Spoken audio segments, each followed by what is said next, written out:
Well, this evening I have the privilege to interview Caroline and Grace, who are on the servants team in Jakarta. And it's great that they could take time to be with us and the wonders of technology this evening. They've spent the last 2 years living and ministering in this beautiful yet impoverished slum community in Jakarta, Indonesia, the capital city. Hello, guys. Hi. Hey, Jason. Good to see you smiling. So this past month, you guys have just experienced, you and your community have experienced this whirlwind of tragic events, but some people listening in will have no idea what's happened yet. So could you fill us in just a little bit on what's been going on for you and your community this last month? Well, probably starting just a little over a month ago, the eviction notices started coming in. So that was kind of the first link in the chain that set this all going. The land on which we live and all of our neighbors live, we're a squatter community, which means someone else technically owns the land. But a lot of these people have been living here for 20 years or sometimes even more. So it's the only home that they've ever known. So yeah, eviction notices are coming hard, especially to people who own homes as opposed to people who are just renters, where they've put a lot of money in and just have really invested their lives in these places. There's a lot of confusion surrounding the eviction. Some people feel that it's not really the company that owns the land that's behind it, but rather other powerful people who are trying to use the land for other reasons. And so there's an extent to which some people are very resigned to it as their fate, and some people are much more, we need to fight back.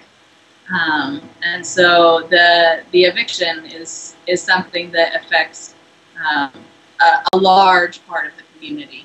And then Grace, you can tell us a little bit about what happened after that. So I guess, it was about a month ago we got our official letters from the company saying that people would have to move. But again, as Caroline said, things haven't been clear at all. There's no date for sure of when we'd have to move or what's happening with that. But as soon as eviction started being talked about, what people really started talking about was fire, and saying what you really need to be worried about is fire. Because what happens is when communities start being under threat of eviction, all of a sudden fires start happening.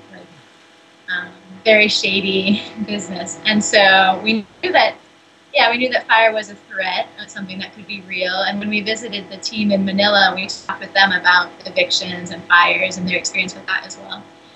And then 2.5 weeks ago, on October 31st, I was sitting with our teammate Lucy, and it was 8 o'clock in the evening, and we were sitting at her house, and all of a sudden cries of, there's a fire, started. And sure enough, we stood up and looked, and we could see the fire was already huge, and not that far away.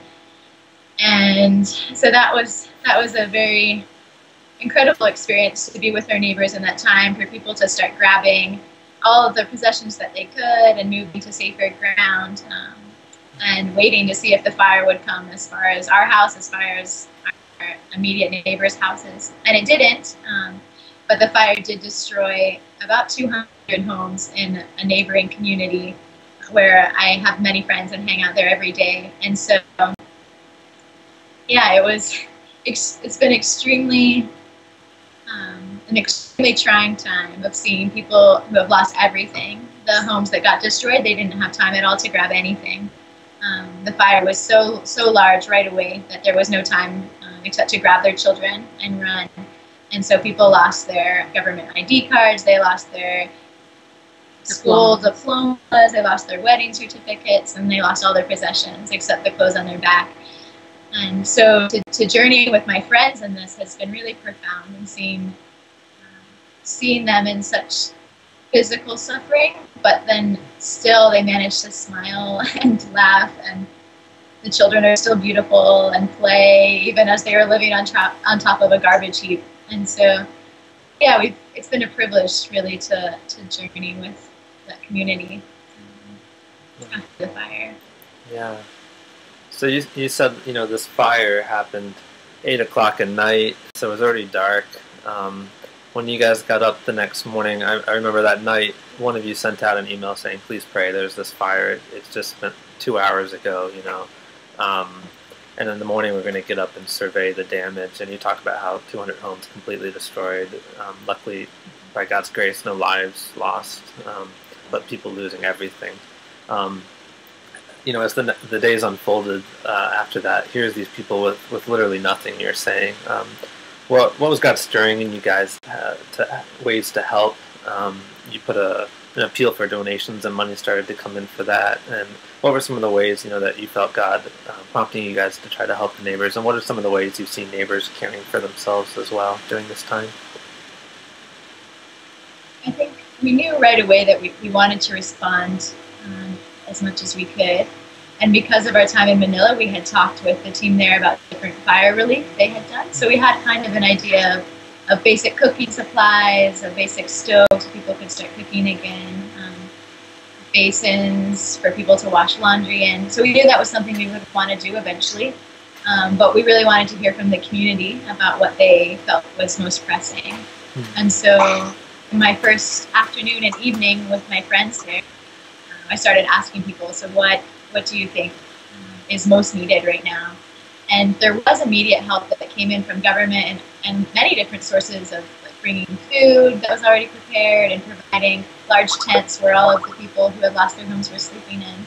And so the immediate needs of shelter and food were being met. But what everyone was telling me, the mothers and the government leader was saying, we need school uniforms and shoes and bags so kids can go back to school.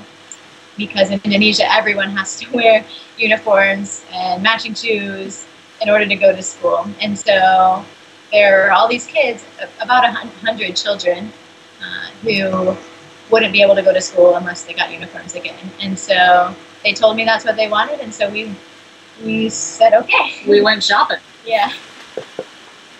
Wow. That's amazing to me, that when you literally have nothing, I mean, I'm just blown away that these families were thinking so long term when there are so many short-term needs, that there were literal needs, but yet they saw the long-term need of keeping their children in school. Did that surprise you, that that was the first thing that they asked for? Or? It surprised me a little bit. Yeah, like I think I would have tended towards concentrating on the short-term needs, but as we've been talking with some of the kids about their fears and stuff like that, there was one day Gracie had asked some of the kids, what is it that you fear now? And this was probably a week after the fire, and they said, you know, being left behind in school. So that if you don't have the materials with which to study and things like that, being able to keep up with the rest of your classmates is a challenge. And so that's somewhere where even the kids are thinking, it's not just the parents wanting to go back to the school, but the kids really value it as well. And so that's something that's really cool to see. Yeah, it surprised me that was the first thing they wanted. But then once we got the uniforms and shoes and book bags taken care of, then there were other things that we decided were really important too. So tell us about that. Phase 2. What was phase 2? So phase 2, by this point we had joined up with some fellows from Catholic Charities that really just showed up right at the right time as we were kind of talking together one morning about, so now what do we do? And if this is big, like, who can we get to help us with this? Because we're a small team here. And literally within like a minute or two, there was a neighbor child at the door saying, some people are looking for you. And it was these two fellows from Catholic Charities who had come the day before and had dropped off some used clothes and said, okay, we'll be back to check up on you. And we thought maybe in a week or so. Yeah. But yeah, they just showed up and said, how can we help? And that was so beautiful. And just, yeah, perfect timing. And so, yeah, as we talked with them, they have a lot more experience in doing stuff like this. And so they were saying, you know, some of the main things are things like shelter. And so we went, and together we talked to the community leaders, and the community leaders also agreed that because the tents that were provided for the government under which people were sleeping were only available for 5 nights, people were going to have to start living elsewhere. And all they had was a heap of rubble. And so, yeah, the guys from Catholic Charities drove us around town for the next 2 days, just trying to find the best tarps for the best quality, for the best price. Mm-hmm. And so, yeah, we got that and came back, and we were able to distribute that to folks. And yeah, that whole area is a tent village at this point. And so it makes me smile to see the tarps that we had a hand in. And it was just, you know, it was the money that people had sent us that we're able to use to bless these people, so that, you know, it's rainy season has started, and so without those tarps, they'd be, you know, under something that didn't protect them, and disease would probably be worse than it already is. So, yeah. And I was a little bit anxious about how distribution would go. As far as whenever you give out free things, there's always more people that come to get them than should be coming. But it went really well, and it was really fun to see the community. Lena, or whoever was calling it, we had a list of names, and so the name would be called, and then the other people would cheer, and then the person would come and get their tarp with a huge smile on their face. And it was really fun. Yeah. Praise God. And then the third phase was assembling kitchen supplies and stove and wash basins, giving out. So that was really fun also, and also amazing to see our church, our home Mennonite church here in Jakarta, step in to help us with that. We could not have done it without them. Our pastor and his wife spent all day shopping for all of the supplies, and then about 15 or 20 people from our church came to help with putting the packs together and then giving them out. And so that was really beautiful to see how God has used this tragedy to strengthen the relationship between the slum community and our middle-class church. Oh, thank you for sharing that. Yeah, just some amazing stories. I wonder if you have any other ways that, you know, in the midst of such a devastating tragedy, are there other ways that you've seen God at work in the community, even with the eviction before the fire? Have there been ways that you've seen God at work? You know, as Gracie was just talking about how our church has gotten involved, one of the beautiful things that I see coming out of that is that there have been some relationships formed, especially between the children of the community and some of the members of the church that have come several times as part of the relief help.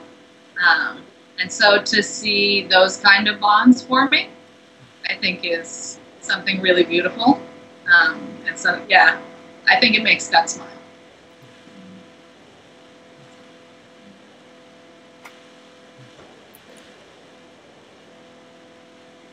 Well, go ahead.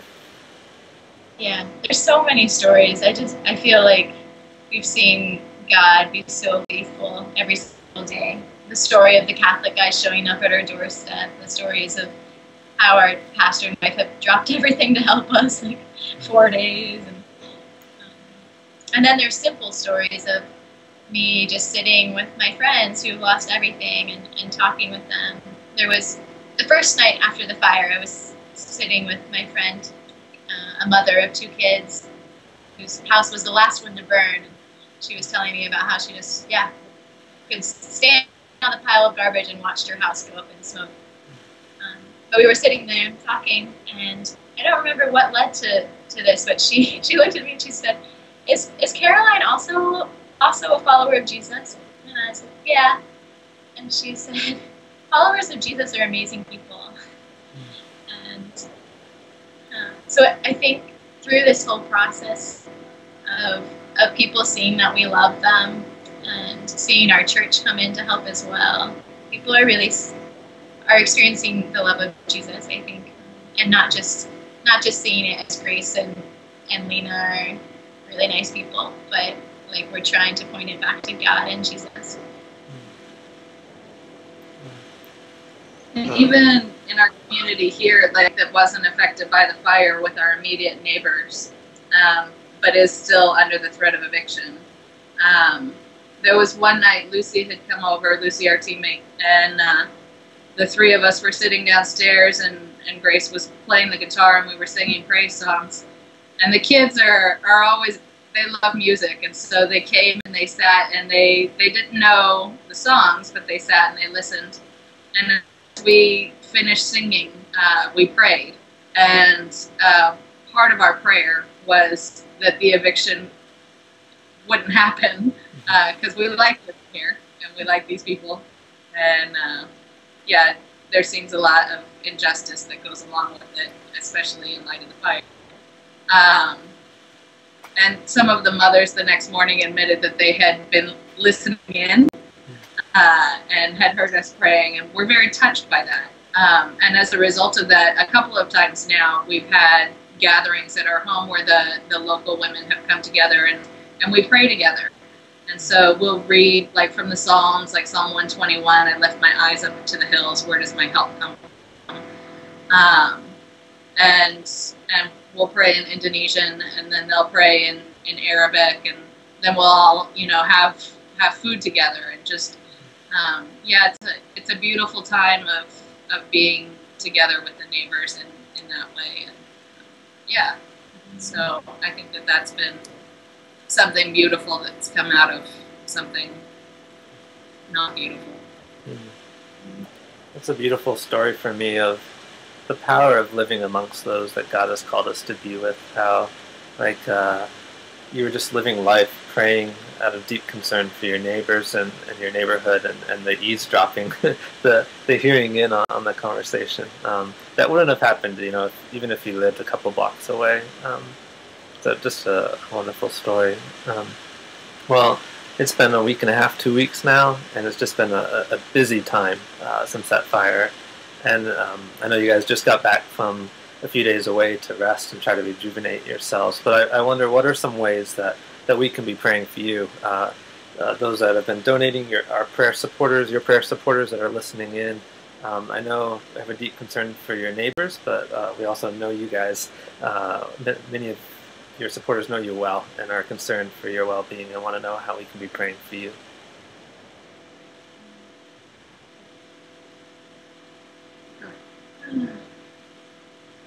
Yeah, I think our prayer each day is that God would give us the strength for each day and give us His love. We know that we can't love these people with our own strength and with our own love. Or we can try, but it won't be enough. It's only if we're continually being filled with God's love and God's strength that we can be here. So praying that God would sustain us, would give us what we need each day. And then, yeah, praying for more workers to join us on a daily basis here, whether that's we're really praying that more Indonesians would join us from our church, from the network of churches in Jakarta area. But be praying for those relationships with our church and the people who have already been involved numerous times because of the relief effort, that they would continue to be involved. Is a big hope of ours in the next couple of weeks and months. Yeah. Yeah, I think my prayers pretty much echo those of Gracie's. And just, yeah, the desire to, not try and do this on our own, and all the aspects of what that means in terms of, like Gracie was saying, like continually learning dependency on God and not fighting that, because I think my Americanness fights that. I don't like dependency,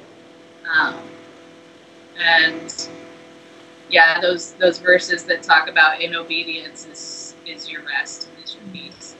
And that idea of when you love God, His commands are not burdensome. Yeah, so just that our focus would be on God and not on the problems. Because, there's certainly enough challenges to keep you busy and to keep you distracted. And so yeah, we want to be able to have that proper focus. And then, yeah, people, Indonesians or people from all over the world, we'd love to see a multicultural team come together and show people, yeah, that it's, being followers of Jesus is not something just for Americans, or but show people what love and what community looks like. And I think a bigger community is more easily able to invite people into that space. And so, yeah, we'd love to have more people come and love these specific people that we love here. I think another prayer request is just realistically in the next couple of weeks and months, there's so many unknowns. We don't know if our house will actually be demolished. We don't know what's happening. Like, no one knows what's happening. No one knows the time frame. People say December, January. And so, yeah, we might be having to find a new place to live. So that pray that God would guide us in that, about how long to stay in this house before searching for somewhere else.